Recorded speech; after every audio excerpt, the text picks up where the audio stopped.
A beautiful young princess draws the ire of her stepmother when the evil queen's talking mirror identifies this Snow White as the fairest of them all. Whatever that means. Sounds like a slogan to run for district judge or something. But the queen is not pleased to lose this battle, and to deal with the inconvenience, she hires a hunter to take Snow White into the woods and dispose of her. This all sounds like a great idea, but when push comes to shove, the hunter doesn't have the stones to finish the job. He instead figures he can collect his paycheck, and avoid execution himself, so long as he brings a deer heart back to the queen to convince her that the deed was done. He tells Snow White to hide in the forest, and then, in a brilliant Disney cross-promotion, shoots Bambi's mom and takes her heart back to dupe the queen. Following the hunter's instructions, Snow White aimlessly wanders around the woods for a while. She eventually shacks up with 7 slob miners with names like Sleepy, Dweeby, and Moron, all of whom would still be shorter than Tom Cruise if you stacked them on top of each other.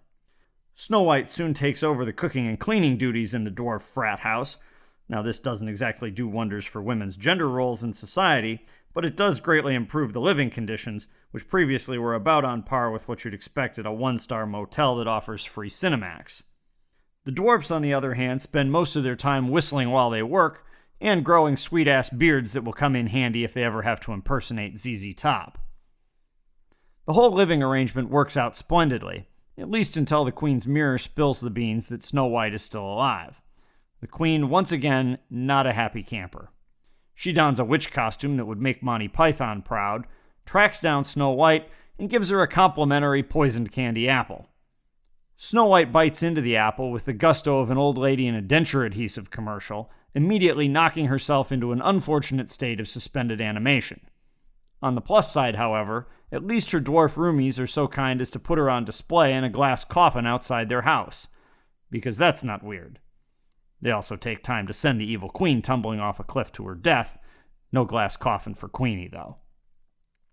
Now, you might think that having a group of little people keeping a semi-dead woman in a glass box in their yard would make this story awkward enough. But you would be wrong. Instead, things go straight to the level of weirdness normally reserved only for the U.S. Senate Halloween party, as Prince Charming conveniently comes riding by the dwarf's place, spots the comatose lady, and promptly decides the best way to assist would be to dismount and give that gal a smooch. While I doubt this form of roadside assistance is the kind of jumpstart that AAA recommends, you do have to admit it's pretty effective. Snow White jolts wide awake, good as new. Next thing you know, the two of them fall in love, ride off into the sunset, and live happily ever after, blah, blah, blah, blah, blah.